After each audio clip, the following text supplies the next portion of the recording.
Well, thank you so much for joining us here today. I'm joined here by three of the most innovative and impactful CISOs in financial services. I'm joined here today by Marcos Marrero, who is the CISO of H.I.G Capital, by Darrell Bateman of Citibank in Texas, and Marco Maiurano, who's the CISO of First Citizens Bank. I'll pass to the three of them today just for a quick introduction and opening words. First with Marcos. Marcos Marrero. I'm the CISO for H.I.G Capital. It's a private equity firm that's based in South Florida, but we have global operations. We particularly deal or specialize in the middle market space, and then also have a credit and realty business. Excellent. And Darrell? Yeah, Darrell Bateman. I'm the Chief Information Security Officer at Citibank. We're based in the West Texas area, about $4 billion in assets, and we try to be pretty innovative with what we do in banking. I try to serve our customers with newer technology, and that puts some challenges on folks like us to make sure it's all done securely. Awesome. Thanks for joining. And Marco? Yeah, David, thank you, and really appreciate the opportunity to speak to everyone today. So Marco Maiurano, I'm the Chief Information Security Officer at First Citizens Bank. We're based out of Raleigh, North Carolina. We are one of the top 15 banks in the U.S., 220 billion in assets, over 500 branches across the United States. We also have a presence in India for our capability center, and then we do also, as part of our business, have some operations in Canada and Mexico.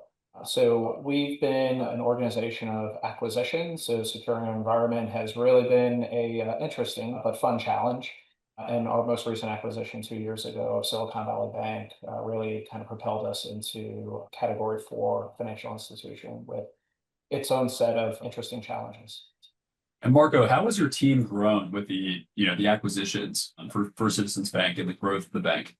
Yeah, when I first joined about 3.5 years ago, almost 4 years ago, we were a small team, probably around 14 to 15 people, really kind of doing everything. Through 2 acquisitions and to where we are now, we're around 400 strong. Once again, operations both in India and the United States. A lot of that is through hiring, but also through the acquisitions that we've done. So really onboarding some amazing talent from each one of those acquisitions. Amazing. Well, and the topic for today for this webinar is securing financial services, adaptive protection for banking and investment firms. And I can't think of 3 better webinar panelists to join us today and to share their knowledge.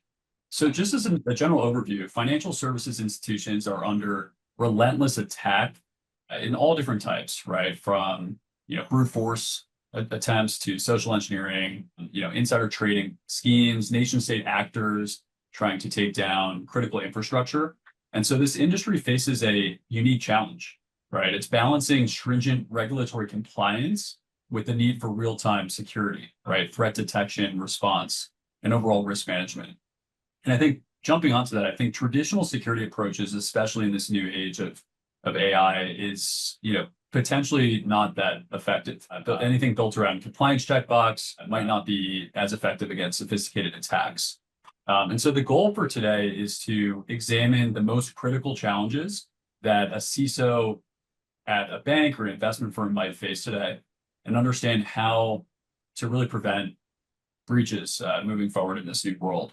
So my first question here is for Marco. Marco, we've all seen the research. Financial services are consistently ranked among the most targeted, if not the single most targeted sector for cyber attacks. Why is this industry such an attractive target for threat actors? So look, I think when you think about and you go back to just banking historically, right, it's really around stealing the money. And it's really pivoted away from probably 100 years ago where someone would go into a bank and stick it up to now you can have a much lower risk scenario by actually hacking, right? So we've seen that kind of grow. And with the speed of technology, the ability to pivot, the commoditization of everything from ransomware on the marketplace and all of that, there are a lot of tools available to criminals that are trying to get to the money. And that's really what it is. Back in the day, we used to see more of a front door attack. Now we're starting to see folks pivot around, right? From everything from socially engineering a call center or bribing a call center personnel to attacking third parties indirectly or attacking the supply chain. So we've seen a real pivot But once again, it is high risk, high reward. If they can get in and get the data that they can get, they can monetize that, and that's really kind of achieving their objective. So it continues to be a very lucrative area, and people will go where the money is. You also see just the change in geopolitical environment. Some more sophisticated threat actors like nation state actors are obviously going through the money movement, all of that. So it's really around how do we fund nefarious activities and things like that. So yeah, financial services continue to be that kind of prime target. Excellent. And how about a little bit on the difference in intentionality between APT groups and, nation state hackers? And anyone can take this one. There's several different ways of kind of seeing this problem from my perspective, right? One is, to Marco's point, they're going in for the money. But that's become a lot more difficult over the years as processes that are non-technology related have been put in place to really have different level of approvals and controls and really control and have governance over the way money moves, right, within the ecosystem. So it's made it a lot more difficult, not impossible, but it's a lot more difficult. So piggybacking off of what Marco said earlier, in where they're starting to take a not front door approach, but rather the front door's been fortified with a bunch of locks. So let me check the side window. Or let me check the detached garage, right? That's off to the side. Still on the same property, but it's off to the side, right? Using that analogy of a house. And from that point of view, right, trying to come in and then seeing what they can monetize, right? To his point, it's not just about stealing the money via transfers or wire transfers. If they're successful in that, great. That's a low-hanging fruit for them. But it's also the PII. How do I utilize this information to now either extort the company I broke into, but then at the same time also monetize that money on the dark web and the underground and resell it, right? So then now I'm making, sort of double dipping in that sense. And then if you look at it also too from a critical infrastructure point of view, with the finance industry considered critical infrastructure, depending on who that target is or that victim is, if you think, the large, 4 or 5 financial institutions globally or even within the US, nation states, to cause economic turmoil, geopolitical issues, right? Attack that critical infrastructure piece, right? If people can't get access to their money, they can't pay their bills. Now you start fostering dissent, right? And that kind of cascades into its own real problem. Yeah, and I'll add to, financial services are very sensitive to reputation risk. They have got to maintain a very strong reputation amongst the community, amongst their customers. If that is questioned in any way, if that's weakened through a cyber attack, banks can be a little more likely to pay up, so they're a good target in that sense as well. So you're saying even from the ransomware perspective, right? If perhaps the attackers can't directly gain access to the money, but even if they are just threatening just reputational harm, it would make a bank more willing to pay up, potentially, compared to other industries. I think so. None of us want to do that, but sometimes you can be forced into it. Hospitals are the same way. They're in a bad spot if their operations are shut down. Banks are the same way. You shut down the operations and people get unhappy really quickly. Yeah, and David, just to add to what else everyone's saying. So one of the things I was thinking about as you were asking the question around what is the intentionality, right? So nation states, it really comes down to what is their overall objective, right? So you more than likely get like a North Korea who, because of economic sanctions, or Iran, right, they're looking for money. So they're going to perpetrate fraud, or they're going to do whatever they need to do to kind of get that money. But there are several nation states, especially ones that are leveraging their intelligence services to launch these attacks, that are probably just looking for persistence and looking to gather intelligence. So you've seen hacks of telecom, you've seen hacks of healthcare and financial services. That's a lot of really great data if you're trying to put together profiles or whatnot. So it really comes down to the intention of what the attacker is looking to do. Financial services, healthcare, it's a lot of data that you can use and leverage in potentially future attacks. So what are the most unique threats that you're seeing, or specific types of attacks or vectors or techniques that attackers are tending to use in the wild today. And that could be the APT groups, script kiddies. It could be also nation state attackers.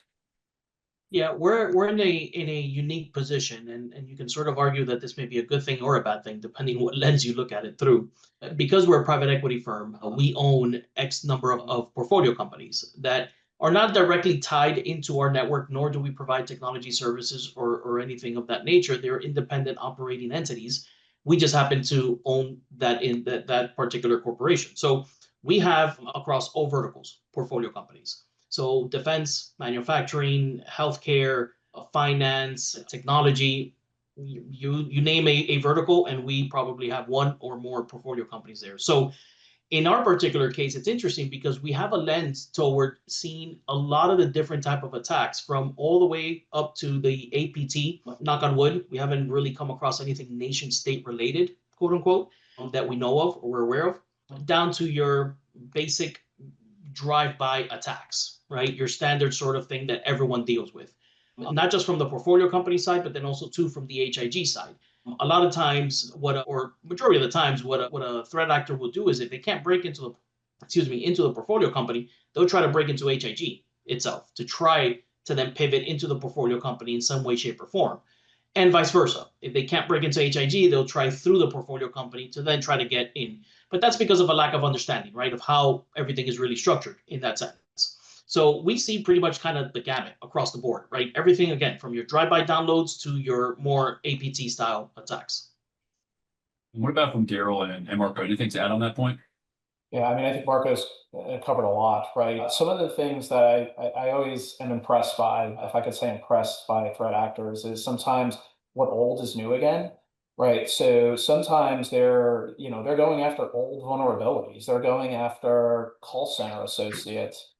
And one of the things that we're tracking in the industry, right, we do have a large reliance on third-party vendors to help with deployments and things like that. A lot of the employment fraud, right, or nation-state actors gaining employment into financial services or critical infrastructure organizations, and basically trying to deploy backdoors and all of that. So it is interesting to see sometimes what is old is new, but they're trying everything they can get. And I think Marcos had mentioned in the beginning, we started to put lots of locks and doors and all of that. They're going to try and take advantage of some new way to kind of get in, whether that is just kind of bribing someone at a call center, or potentially getting someone through the HR cycle and into the organization and things like that through a vendor. So it is interesting. Sometimes it's not the bright shiny thing that gets you. It's sometimes the thing that's been tried or true in the past that you always have to keep your eye on. Yeah, and David, to add to Marco's point there too, we also have to put ourselves kind of in the psychological mindset of the threat actor. It's the path of least resistance. It's what's most economically viable for them and least cost, right? So if it costs $100 for them to go in this way versus 150 this way, they're going to go down the 100 path, the $100 route in a sense, because at the end of the day, it's a business for them also. Yeah, and we're seeing a lot of identity-based attacks. For years, our people in our industry have preached, use strong passwords and make sure you're using multi-factor. And today's cyber criminals are finding ways even around a multi-factor. So there's a lot of pressure on organizations to up the game in that regard. So using phishing resistant multi-factor and other technologies that are not so easily social engineered. Yeah, and I think a lot of the identity technologies are fantastic and helpful, but sometimes the locks that are applied are not that effective. And I think in Marco's words, what's old is new, right? And he brought up two attacks that are, I think, top of mind for everyone in the industry, which are the employment fraud, attacks by nation states, as well as the solicitation attacks. And so something that we focused on at Dune is, it's not just social engineering risk in terms of employees being unaware of threats, right, and increasing security awareness. It's also insider threat, right? How do you manage if Scattered Spider, came to a call center that is a third-party vendor, of your company and started bribing thousands of employees and contractors?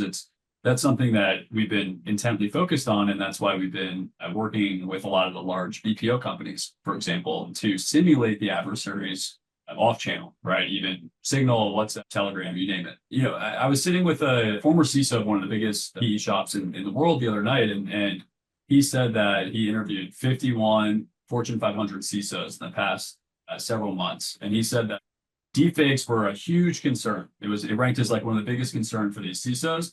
But he said, quote, nobody's willing to fund it. He said there was no budget for deepfake detection technology or anything like that.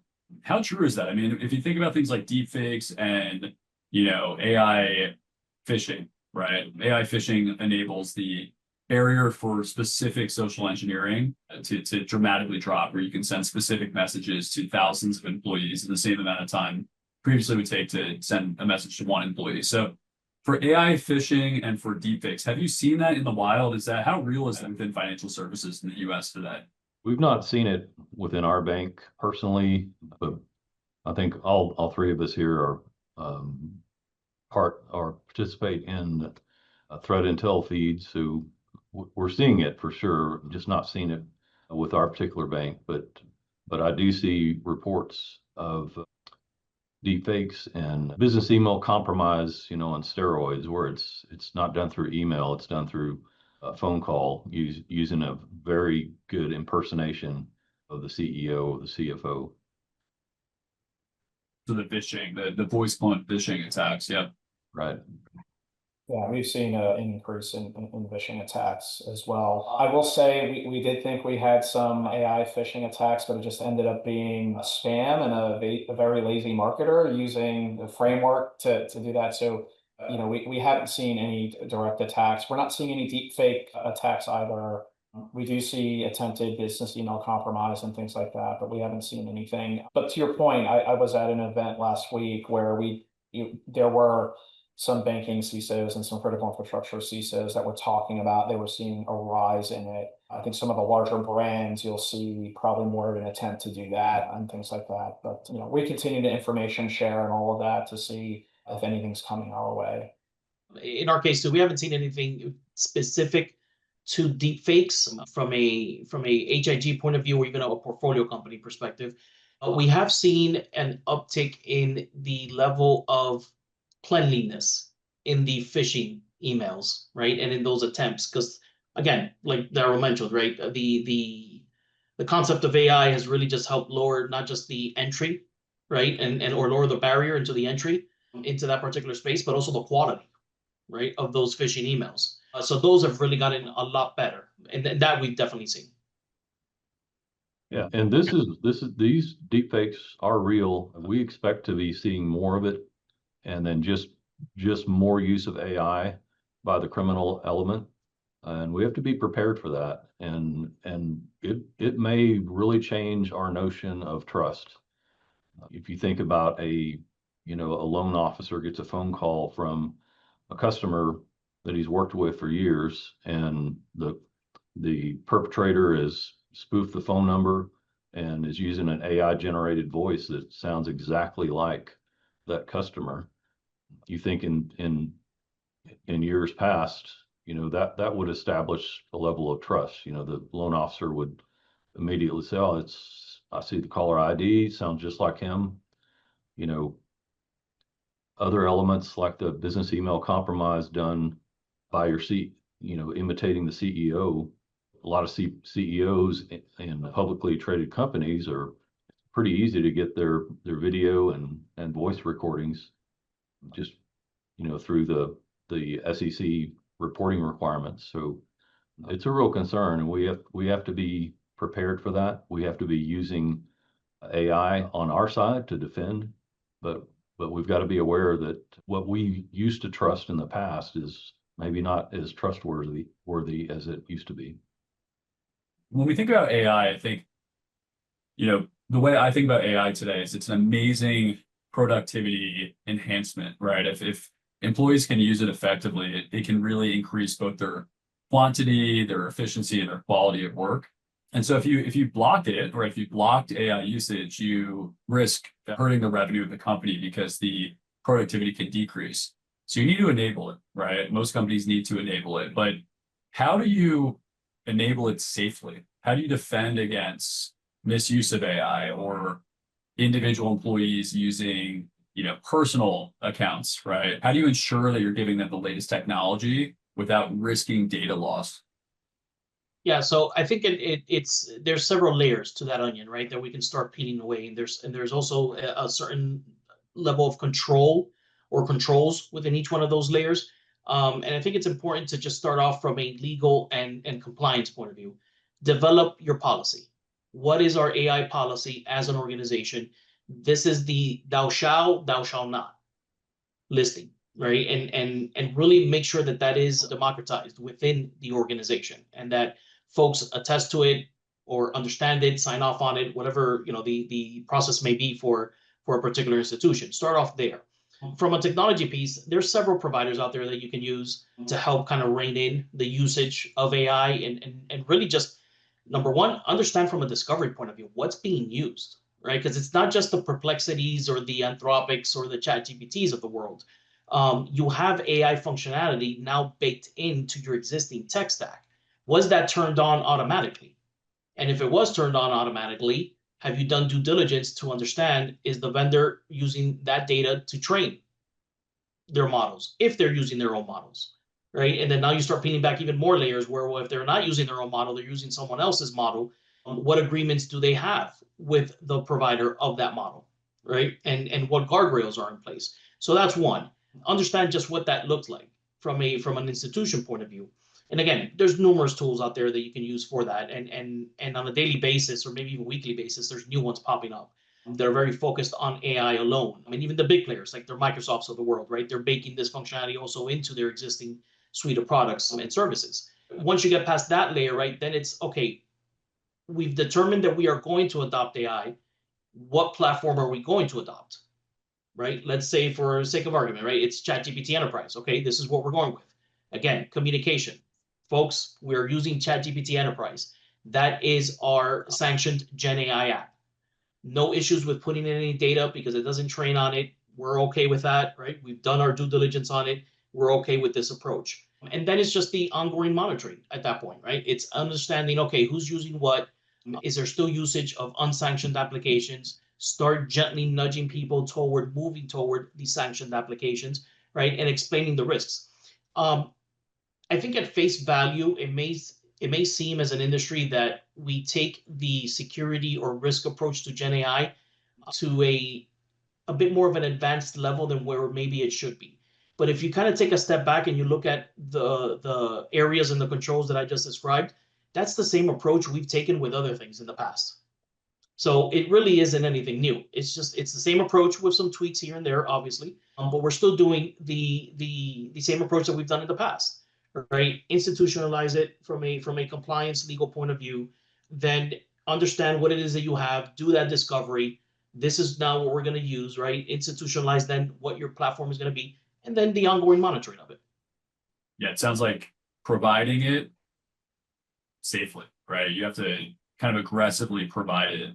Because I was sitting with a private bank CISO about a month ago, and he said they block it entirely. And I couldn't help but think, all of your bankers are going to be, taking pictures and using their personal ChatGPT or even DeepSeek accounts, right? Let's say on their phones, right? Even if it's blocked on the Wi-Fi, they could use their mobile devices, right, to access. So, any other thoughts here on this topic, protecting AI safely from Marco and from Darrell?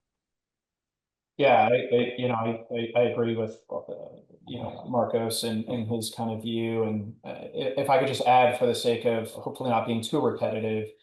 So the way I look at it in a couple of different ways, right? I'll first start off by saying I think AI is going to be a great opportunity for everyone, right? From a security perspective and all of that, and also a business enablement perspective.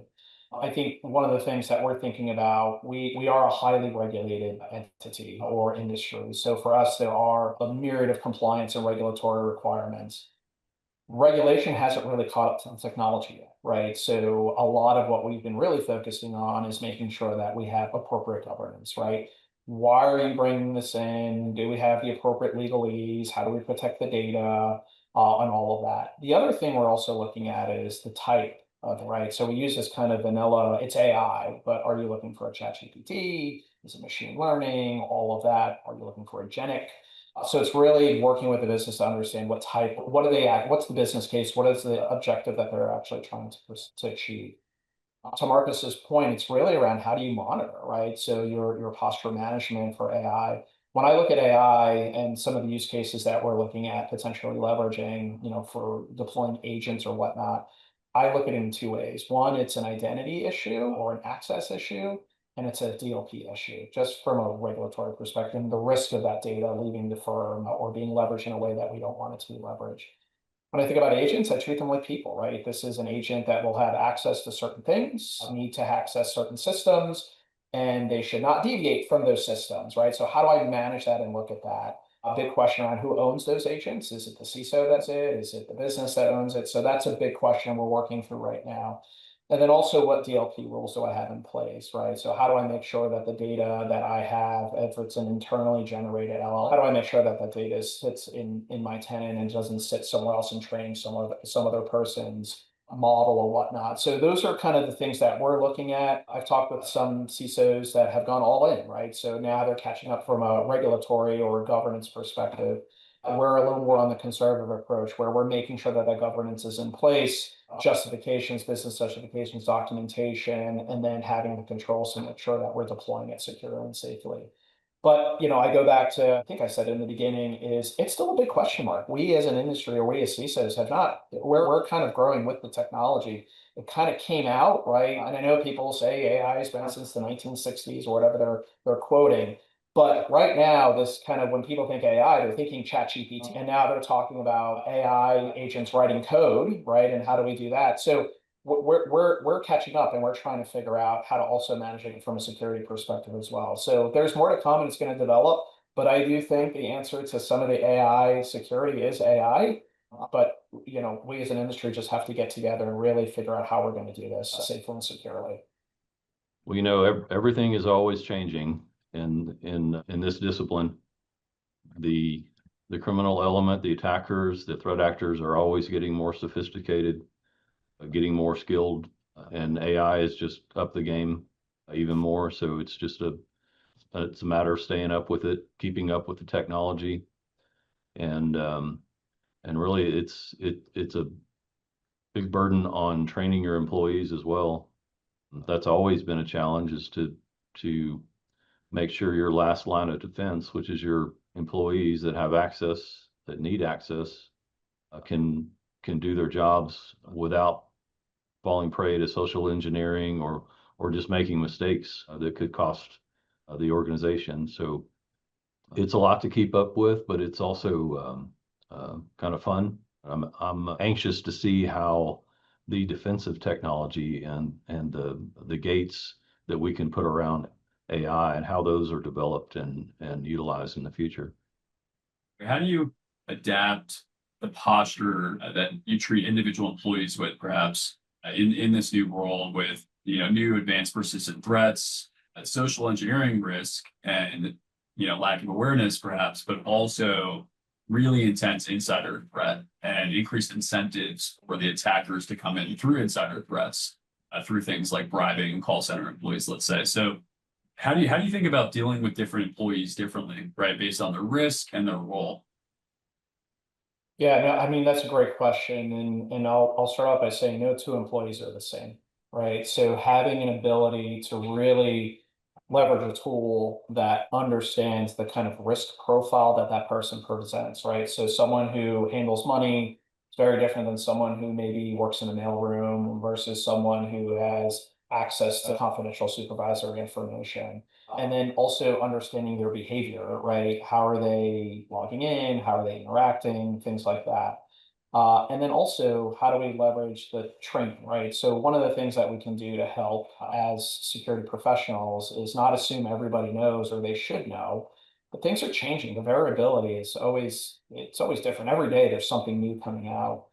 So how do you continue to work with your employee base or your associates, as we call them, the first citizens? How do you work with your associates to make sure that you're giving them all the information, all the tools to kind of spot things? If they see something, say something.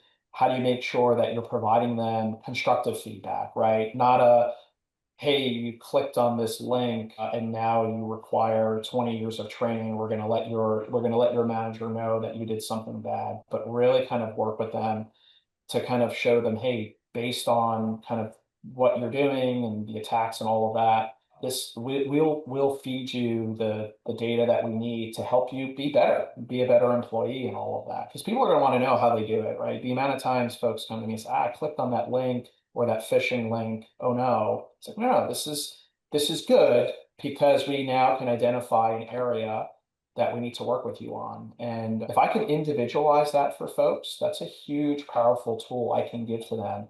I can incorporate that or work with HR or work with their manager to help incorporate that into their development. I think this idea of just having a security training once a year to check a compliance box is the wrong approach. And I think that's been the approach that has always been. But now how do I actually in real time work with that employee or that associate to make sure that we're giving them the tools they need to have better cyber hygiene? So that's kind of how I think about it, working with them. I remember the age-old adage, right? The associate can be our weakest link. I think the associate is not our weakest link. It's our first line of defense, right? So we got to give them the tools that they need in order to be able to spot the things that can potentially harm the business. So that's my perspective. Yeah, we think the security awareness training industry is the industry that was, right? There's a much bigger picture here where it's, yes, it includes security awareness testing across different channels, but individualized to the user based on their risk and role. That's what we've been focused on at Dune. Any thoughts there from Marcos and Darrell as well?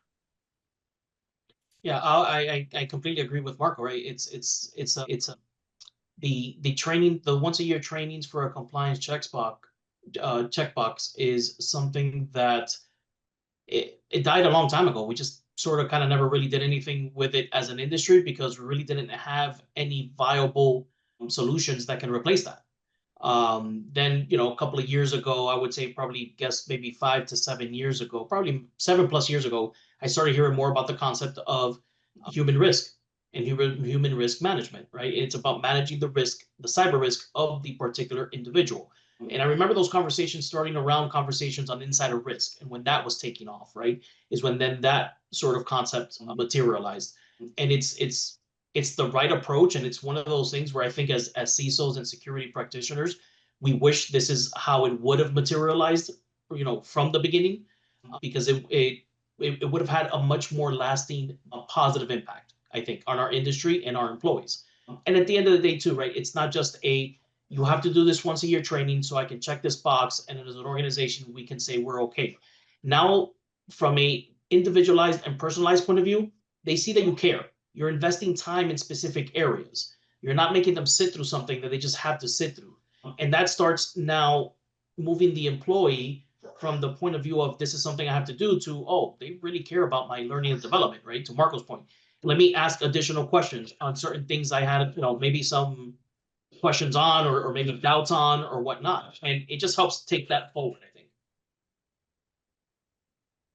Yeah, and definitely make sure that your training is customized to the type of role that you're dealing with.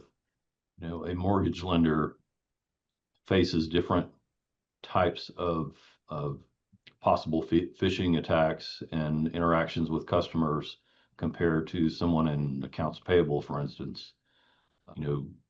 If you just give everyone the same type of training, it might help a little bit, but when you really customize it to the role, you're being a lot more effective. Yeah. And Darrell, can you double click on that? Just in terms of, so there's two elements here. There's like overall security awareness culture, right? And driving that cultural and, shift behaviors within the company.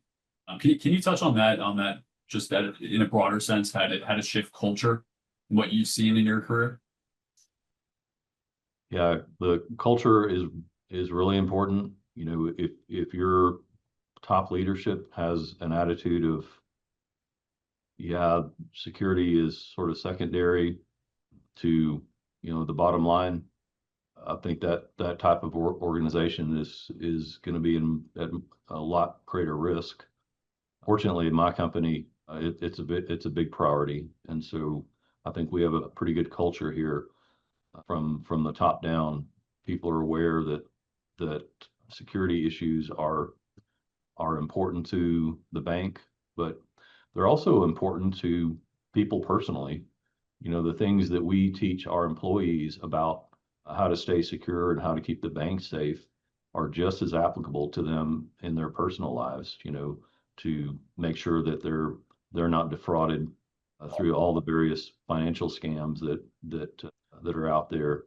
So we feel like, you know, engaging our employees, you know, not only for the company's benefit, but for their own personal benefit is really valuable. Any other takes on culture? I know we're almost at the top of the hour here, but any other takes on culture? Yeah, I agree with that. But it really does come down to culture, right? And if you don't have an organization that sees security as a business necessity, right? It's not seen as an expense or a cost center. That's really important. For us, our bank prides itself in our relationships. If I can't be trusted to keep your money safe, your data safe, I mean, that kind of goes against our overall culture, just really ensuring that we have a positive relationship with our clients and with our associates. So culture is king. I think it's extremely important. And quite honestly, makes our jobs easier as information security professionals. We're not here to slow anything down. We're here to enable and really maintain that trust of our clients and our customers. So it's real. Culture is king. Yeah, I agree with both Darrell and Marco. And to echo Marco's last comment, it really comes down to that. Culture is key. If a culture is not there and the tone is not set from the top, it's going to be a lot more difficult to do your job. And I know we're at the top of the hour here. So does anyone have any, before we dive into a wrap up, does anyone have any other advice for our viewers who could be other security leaders in financial services companies? Anything that we didn't cover today you'd like to cover? Informed, you know, everything's changing. You've got to spend a good portion of each day just watching the news, watching the threat intel, and keeping up with your adversaries. That's right.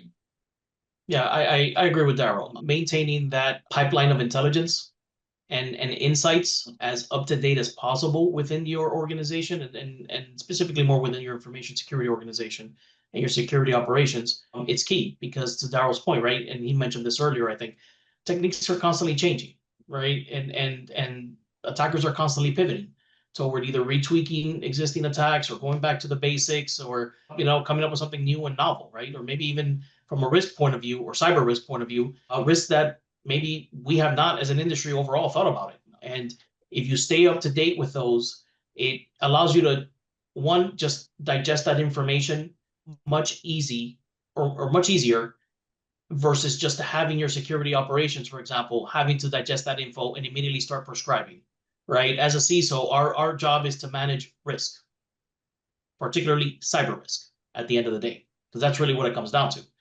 Because then you can leave your defenders and your folks on your security operations and infosec teams to do their projects, their BAU tasks, their daily operations, and not have to worry about, well, I also have to stay up to date with what's going on, right?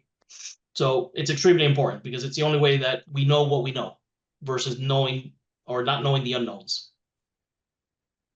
I agree with Darrell and Marcos. I mean, excellent points. I guess the one bit or two bits of advice I would have is continue learning, right? To Darrell's point, things are changing constantly. AI, right? We have to learn post-quantum. We just learn, right? Talk with your peers network, get engaged in the various groups that are out there. And so just to summarize for today, just as in the past, we've moved from maybe a perimeter-centric approach for cybersecurity at financial services institutions where employees were all in the office and there was a firewall around the office. That shifted into more network-based, zero trust-based, identity-based security posture.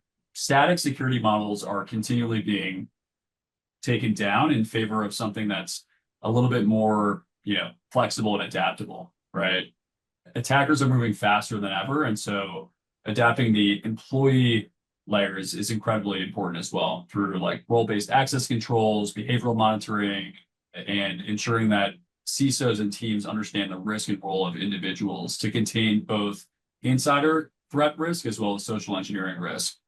And then a really good conversation today around the cultural shift, right? So personalized behavior-based training, as well as just cultural enablement more broadly, to ensure that the company and the business is enabled, but also is aware and in line with security priorities for the company to reduce risk, specifically cyber risk.